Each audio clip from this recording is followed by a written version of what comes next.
왕이 짐승의 밥그릇에 누운 이유, 구유의 비밀. 여러분, 12월이 되면 거리마다 캐럴이 울려 퍼지고 교회나 백화점 앞에는 예쁜 트리가 세워집니다. 그리고 그 트리 밑에는 항상 빠지지 않고 등장하는 모형이 하나 있습니다. 바로 아기 예수님이 태어나신 마구간, 그리고 예수님이 누워 계신 구유입니다. 우리가 보는 성탄 카드나 장식 속의 구유는 참 낭만적입니다.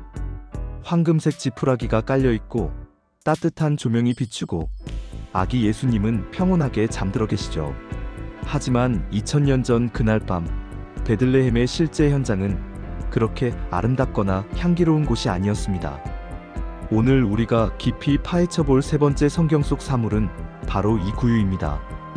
우리는 흔히 구유를 아기 침대 정도로 생각하지만 사실 구유는 짐승들이 밥을 먹는 여물통입니다. 소나 말에 침과 콧물이 묻어있고 퀴퀴한 냄새가 진동하는 말 그대로 짐승의 밥그릇이죠. 도대체 왜 만왕의 왕이신 예수님은 화려한 왕궁의 비단 이불도 아니고 따뜻한 여관방의 침대도 아닌 이 더럽고 차가운 짐승의 밥그릇에 담겨야만 했을까요? 단순히 여관에 빈 방이 없어서 어쩔 수 없이 벌어진 사고였을까요? 아니면 여기에도 하나님이 숨겨두신 놀라운 구원의 비밀, 즉 치밀하게 계획된 메시지가 있는 걸까요? 이야기는 로마 황제 아우구스투스의 명령에서 시작됩니다. 누가복음 2장을 보면 가이사 아구스도, 즉 로마의 초대 황제 아우구스투스가 천하에 호적을 하라는 명령을 내립니다. 세금을 걷기 위해서였죠. 당시 아우구스투스는 신으로 추앙받던 절대 권력자였습니다. 그는 로마의 화려한 궁전에서 금으로 만든 그릇에 최고의 요리를 담아 먹으며 세상을 호령하고 있었습니다. 바로 그때 지구 반대편 유대 땅의 작은 고을 베들레헴에서는 정반대의 일이 벌어지고 있었습니다. 만삭의 몸을 이끌고 고향으로 온 요셉과 마리아는 묵을 곳을 찾지 못했습니다. 성경은 여관에 있을 곳이 없었다고 기록합니다. 여기서 여관이라고 번역된 헬라어 카탈루마는 오늘날의 호텔 같은 곳이 아니라 일반 가정집의 손님방을 뜻하기도 합니다. 당시 유대인들은 손님 대접을 중요하게 여겼지만 호적하러 온 사람들이 너무 많아서 친척집조차 꽉 차 있었던 겁니다. 결국 그들은 사람들이 머무는 공간에서 밀려나 짐승들이 머무는 아랫방 혹은 집 뒤편에 있는 동굴 같은 마구간으로 가게 됩니다.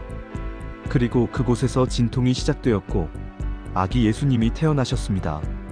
엄마 마리아는 갓 태어난 핏덩이 아기를 강보, 즉 천조각으로 감싸서 어디에 뉘었을까요? 네, 바로 소가 밥을 먹던 구유였습니다. 이 장면은 로마 황제 아우구스투스와 극명한 대조를 이룹니다. 세상의 왕은 가장 높은 곳에서 숭배받으며 금 그릇에 밥을 먹지만 하늘의 왕은 가장 낮은 곳에 오셔서 스스로 밥그릇에 담기셨습니다. 이것이 기독교가 말하는 성육신의 신비입니다. 하나님이 인간이 되시되 그냥 인간이 아니라 가장 밑바닥 인생으로 오셨다는 것이죠. 그런데 천사가 들판의 목자들에게 나타나서 전한 메시지를 보면 아주 흥미로운 대목이 있습니다. 너희가 가서 강보에 쌓여 구유에 뉘어있는 아기를 보리니 이것이 너희에게 표적이니라. 천사는 아기가 구유에 누워있는 것이 표적이라고 말합니다. 표적이란 신호등이나 간판처럼 무언가를 가리키는 사인을 말합니다. 아기가 침대에 누워있는 건 표적이 될 수 없습니다. 흔한 일이니까요. 하지만 아기가 짐승의 밥통에 누워있는 건 아주 기이한 일입니다. 하나님은 왜 굳이 이런 충격적인 방식으로 당신의 아들을 소개하셨을까요? 이 비밀을 풀려면 예수님이 태어난 도시 베들레헴의 이름 뜻을 알아야 합니다. 베들레헴, 히브리어로 베트는 집이라는 뜻이고 레헴은 빵 또는 떡이라는 뜻입니다. 합치면 빵집, 떡집이라는 뜻이죠. 이스라엘은 밀과 보리 농사를 짓는 곳이라 빵이 주식입니다.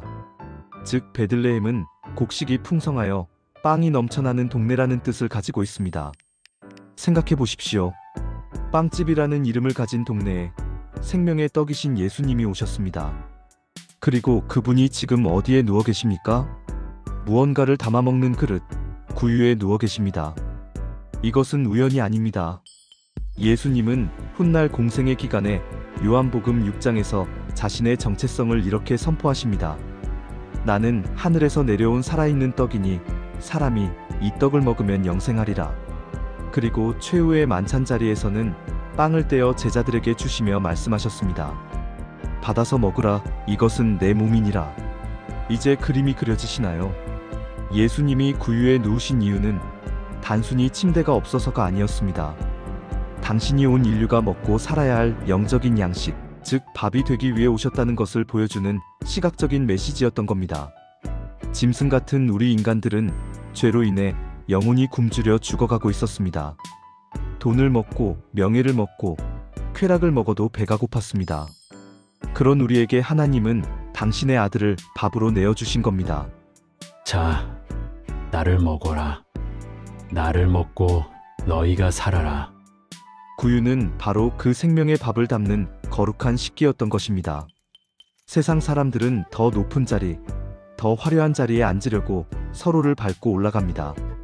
내가 남을 잡아먹어야 내가 산다고 생각합니다. 이것이 약육강식의 원리입니다. 하지만 예수님은 정반대의 길을 보여주셨습니다.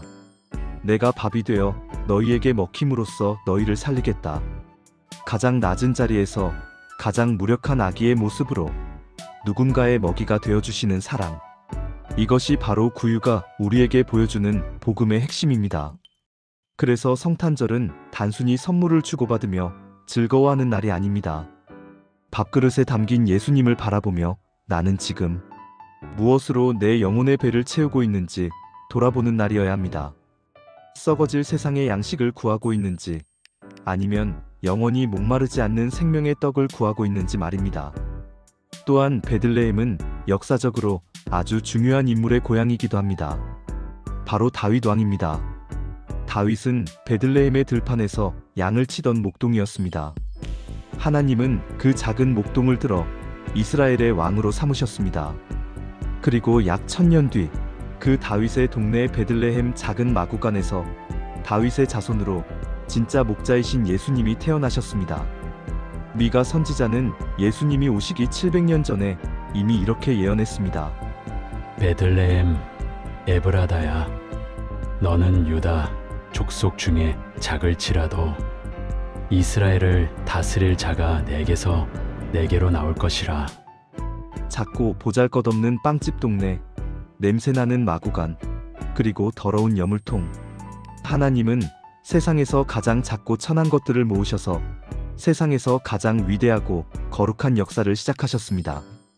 이것이 오늘 우리에게 얼마나 큰 위로가 되는지 모릅니다. 혹시 지금 여러분의 처지가 구유처럼 초라하게 느껴지시나요? 가진 것도 없고 자랑할 것도 없고 남들은 거들떠보지 않는 낮은 자리에 있다고 생각하시나요? 낙심하지 마십시오. 하나님은 화려한 로마의 황실이 아니라 바로 그 빈 구유 같은 여러분의 마음에 찾아오십니다. 비어있어야 채울 수 있기 때문입니다. 꽉 찬 여관방에는 예수님이 들어갈 자리가 없었습니다. 세상의 근심과 욕심으로 꽉 차 있는 마음에는 주님이 누부실 자리가 없습니다. 오직 나는 아무것도 아닙니다 라고 고백하는 가난한 마음, 텅 빈 구유 같은 심령에 생명의 떡이신 주님이 찾아오십니다. 그런데 그날 밤, 이 기가 막힌 탄생의 소식을 가장 먼저 들은 사람들은 누구였을까요? 왕궁의 제사장들도 아니었고 율법을 연구하던 서기관들도 아니었습니다. 그들은 베들레헴 들판에서 밤새워 양떼를 지키던 목자들이었습니다. 여기서 우리는 한 가지 의문을 가져야 합니다. 왜 하필 목자들일까요? 당시 유대 사회에서 목자는 아주 천대받는 직업이었습니다. 씻지 못해 냄새가 나고 거친 들판을 떠돌아다녔기 때문에 법정에서 증인으로 세워주지 않을 만큼 무시당하던 사람들이었습니다. 하나님은 왜 그 가장 낮은 자들을 당신 아들의 첫 번째 손님으로 초대하셨을까요? 단순히 그들이 가난하고 불쌍해서였을까요? 아닙니다. 여기에는 이 목자들의 정체와 구유 사이에 얽힌 아주 놀라운 비밀이 숨어 있습니다. 베들레헴은 예루살렘 성전에서 남쪽으로 불과 8km 정도 떨어진 가까운 곳입니다. 고대 유대 문헌인 미슈나에 따르면 베들레헴 들판에서 기르던 양들은 일반적인 양이 아니었습니다. 그 양들은 바로 예루살렘 성전에서 제물로 바쳐질 흠없고 정결한 제사용 양들이었습니다. 그러니까 그날 밤 천사를 만난 목자들은 그냥 동네 양치기가 아니라 성전에 바쳐질 거룩한 어린 양들을 관리하고 키우는 아주 전문적이고 특수한 임무를 띈 목자들이었던 것입니다. 그들은 누구보다 양에 대해 잘 아는 전문가들이었습니다. 어떤 양이 제물로 합격인지, 갓 태어난 양을 어떻게 다뤄야 상처가 안 생기는지 뼛속까지 알고 있었죠. 바로 이들에게 천사가 나타나서 전한 말을 다시 한번 자세히 들어보십시오. 너희가 가서 강보에 쌓여 구유에 뉘어 있는 아기를 보리니 이것이 너희에게 표적이니라. 우리는 이 말을 듣고 그냥 그렇구나 하고 넘어가지만 이 말을 들은 목자들은 아마 온몸에 소름이 돋았을 것입니다. 왜냐하면 강보에 쌓여 구유에 뉘어 있다는 말은 그들에게 너무나 익숙한 그들만의 전문 용어였기 때문입니다. 당시 베들레헴 외곽에는 미그달 에델, 우리말로 하면 양떼의 망대라고 불리는 특별한 장소가 있었습니다. 목자들은 이곳에서 특별한 관리를 했습니다. 어미 양이 새끼를 낳으면 목자들은 그가 태어난 어린 양이 땅바닥에 떨어져서 상처를 입거나 오물에 더러워지지 않도록 각별히 신경을 썼습니다. 왜냐하면 제물로 바쳐질 양은 점도 없고 흠도 없어야 했기 때문입니다. 그래서 목자들은 갓 태어난 수컷 어린 양을 받으면 즉시 깨끗한 천, 즉 강보로 온몸을 칭칭 감았습니다. 양이 발버둥 치다가 다치지 않게 하기 위해서였죠. 그리고 그 강보에 쌓인 어린 양을 어디에 뉘었을까요? 네, 바로 움푹 파인 구유, 혹은 돌로 깎은 구유 위에 조심스럽게 올려두었습니다. 더러운 땅과 격리시키고 제사장에게 검사를 받기 전까지 흠없이 보존하기 위해서였습니다. 자, 이제 상황이 이해되시나요? 천사가 목자들에게 아기가 강보에 쌓여 구유에 있다고 말했을 때 목자들은 단박에 알아들었습니다. 아, 그 아기가 바로 유월절 어린 양으로 오셨구나. 우리의 죄를 씻기 위해 죽임당하실 하나님의 어린 양이 바로 그분이구나. 그들에게 구유는 단순한 밥통이 아니었습니다. 제물될 어린 양을 올려두는 거룩한 제단이자 검사대였습니다. 만약 천사가 그냥 아기가 태어났다라고만 했다면 목자들은 누구네 집 아기인가 보네 하고 말았을 겁니다. 하지만 구유에 뉘어 있다는 말을 듣는 순간 그들은 자신들이 평생 키워온 그 양들의 운명이 바로 이 아기를 가리키고 있었다는 사실을 깨달은 것입니다. 그래서 그들은 지체하지 않고 베들레헴으로 달려갔습니다. 가서 보니 정말로 아기가 마치 자신들이 갓 태어난 제물용 어린 양을 다루듯 강보에 쌓여 구유에 누워 있었습니다. 그 장면을 본 목자들의 마음이 어땠을까요? 단순히 귀여운 아기를 보는 마음이 아니었습니다. 장차 십자가라는 제단 위에서 피 흘려 죽으실 메시아, 세상 죄를 지고 가는 하나님의 어린 양을 마주한 전율과 슬픔, 그리고 벅찬 감동이 교차했을 것입니다. 그들은 구유 앞에 무릎을 꿇었습니다. 이것은 왕에 대한 경배이자 온 인류를 대신해 희생제물이 되실 구세주에 대한 감사였습니다. 이것이 바로 예수님이 화려한 침대가 아닌 구유에 오셔야만 했던 두 번째 이유입니다. 앞서 구유가 생명의 떡을 담는 그릇이었다면 지금 구유는 희생제물을 담는 제단입니다. 먹히기 위해 오셨고 죽기 위해 오신 예수님의 운명을 이보다 더 잘 보여주는 사물은 세상에 없습니다. 우리는 성탄절을 기쁘고 즐거운 날로만 생각합니다. 물론 기쁜 날입니다. 하지만 그 기쁨의 이면에는 태어나는 순간부터 죽음을 향해 걸어가셔야 했던 예수님의 비장한 결심이 서려 있습니다. 나무 구유에서 시작된 그분의 생애는 결국 나무 십자가에서 끝을 맺습니다. 나무에서 나무로 이어지는 그 길, 구유는 십자가의 그림자였던 셈입니다. 베들레헴의 목자들은 비록 가난하고 배운 것 없는 사람들이었지만 이 놀라운 비밀을 가장 먼저 목격한 증인이 되었습니다. 하나님은 세상에 지혜롭다는 자들에게는 이 비밀을 감추시고 어린아이같이 순수한 목자들에게는 이것을 나타내셨습니다. 오늘 여러분은 예수님을 어떻게 바라보고 계신가요? 나를 부자로 만들어줄 왕, 내 문제를 해결해줄 능력자로만 보고 계시지는 않나요? 물론 주님은 전능하신 왕이십니다. 하지만 우리가 잊지 말아야 할 예수님의 첫 모습은 나를 살리기 위해 기꺼이 짐승의 먹이통에 누우신 희생의 제물, 어린 양의 모습입니다. 목자들이 아기 예수를 보고 돌아가며 하나님께 영광을 돌리고 찬송했던 것처럼 우리도 구유를 바라보며 깊은 감사를 드려야 합니다. 주님, 냄새나고 더러운 내 마음의 구유에도 찾아와 주셔서 감사합니다.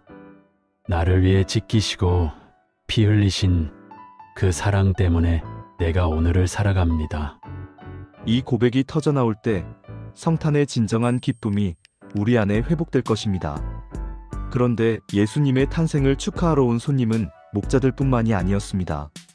한참 시간이 흐른 뒤 아주 먼 동쪽 나라에서 별을 보고 찾아온 낯선 이방인들이 있었습니다.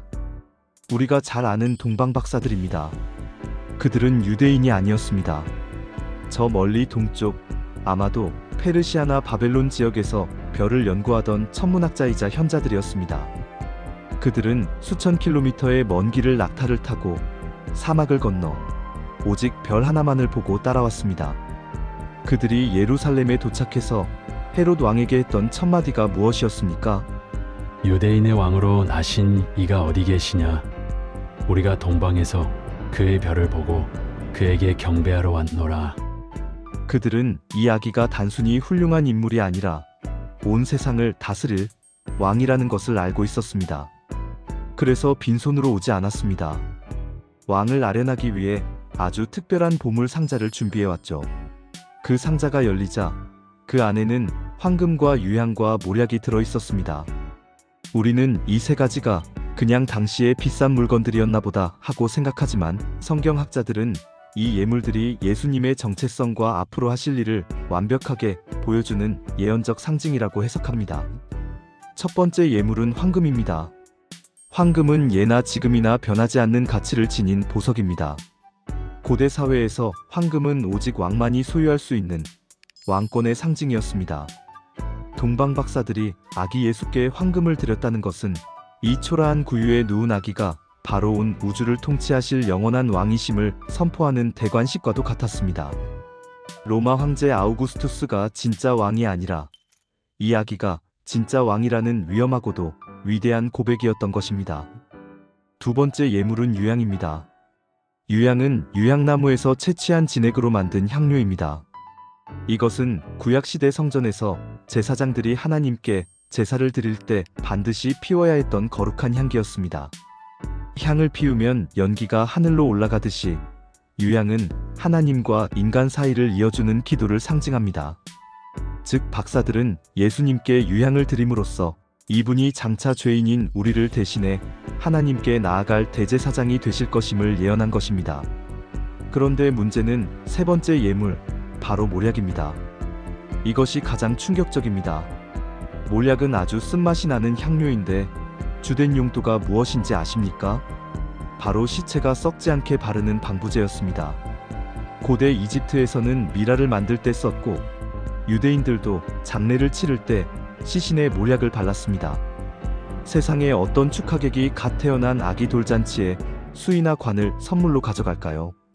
상식적으로는 말이 안 되는 불길한 선물입니다.